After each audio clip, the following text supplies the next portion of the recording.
Welcome back, my little TCL Scorpion 72 with another review of a DC Classics figure that I've obtained in the last 2 weeks. So today we're going to do this lovely lady here, Batgirl. So this is a new 52 Batgirl, same packaging as usual.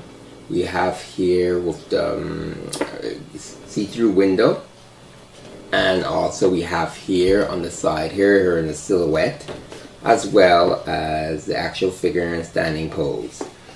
In the back, of course, as usual, we have the rest of the Justice League, along with Nightwing, who's going to be coming out later on, I believe, this month. We have Supergirl, and of course we have Batgirl with her bio. So what we're going to do is open her, and the usual stuff, with a little bit more extra. Alright, be right back. Alright, my little TCLs, here we are with Batgirl out of the package.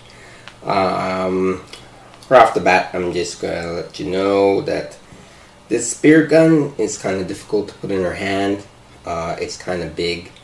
I don't want to break her thumb. As you can see here, her thumb kind of goes back just a tiny bit there. So, trying to fit this in, trying to find the best way, and it just doesn't work. See, this is the best I can actually do. And it looks like it's actually falling out. So this is a little problematic. So I don't know how I'm going to pose it. Don't want to snap her thumb. Anyways, we'll get back to that. The sculpting's really well done. A lot of detail in the armor.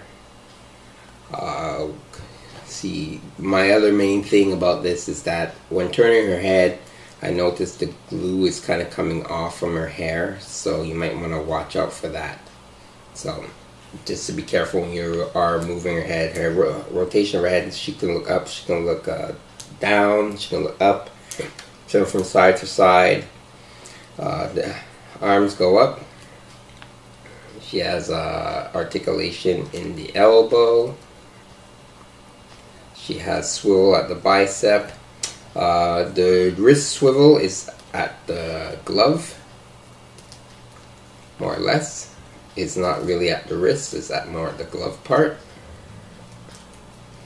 There is no waist articulation. The legs can go pretty much outwards. They can't really move too forward, which, as I'm not sure if I mentioned, it would become problematic if you have a diorama and you want to sit down. She won't be able to do that. Her legs can't really go that far back due to the design. So she's basically gonna only be able to do a kicking pose or a standing pose, but she can't even kick forward. So I don't know why they're doing that lately. So that might pose a problem for those of you who really like to pose these figures, because basically I think they're more made for more made for posing than playing with, but still there's certain ways you want to pose them other than the way at the bust of vanilla pose. Articulation continues. She has knee joint, bend the knee, and she has boot articulation, which swivels from side to side, and is even detailed there in the bottom part of the boot. And you have ankle articulation. The other thing that I like is, as I mentioned many times with female figures, that they should really have really soft hair, and she does. Excuse me.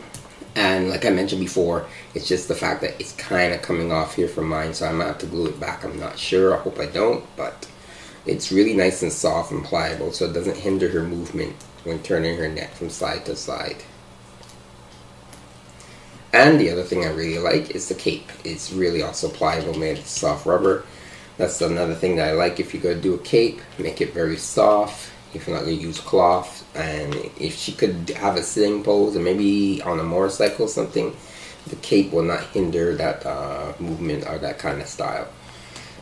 As I mentioned before, the gun's hard to fit into the hand properly due to the grip here is really big, really huge. And also I noticed trying to put this part in here, I've noticed that it kind of opens up the gun. So my gun is not really glued completely as solid as it should be. So pushing that in might actually split open the gun. Other than that, the spear gun is really well done. There's not much detail. It's just straight yellow for string. This is the length of it.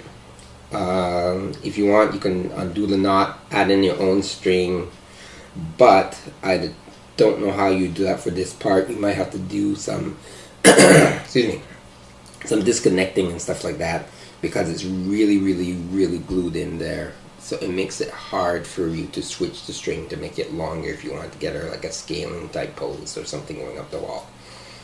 Alright, so what I'm going to do now is I'm going to do my normal before and after with the previous Batgirls that have come out. I don't have any more DC Batgirls, so to speak, DC Direct Batgirls, but I do have Mattel Batgirls there, and I do, little people know that Mattel actually did the first new 52 Batgirl about a year ago, so I'm going to show you all that. And here we are with the Barbara Gordon Batgirl extravaganza, except for one, of course, Cassidy Kane, which is right here. The other Batgirl that came around the storyline there. Shoot, what was it called? The Batman storyline. I forgot it. Sorry. It's one of the earthquake and stuff like that. Games End or quick. I don't remember. Sorry about that. But anyways, I could do the comparison of the Batgirls. So this is the first one that Mattel did, which is in her classic or costume. What I did do here is that I actually added a purse when I had the DC Direct Batgirl, because in the 60s premiere of her, the character, she did have a purse, so she did carry around a purse, which makes sense seeing how she had batarangs and grappling hooks.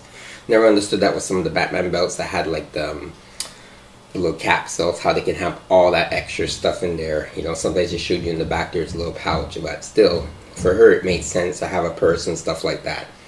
Then after they made another, this one came with the 2-pack with Batman. Then came this one here later on when they had the Batman series, or was it Batman Legacy series, to reissue the Batgirl, which was another costume she wore in the comic books, which looks really nice.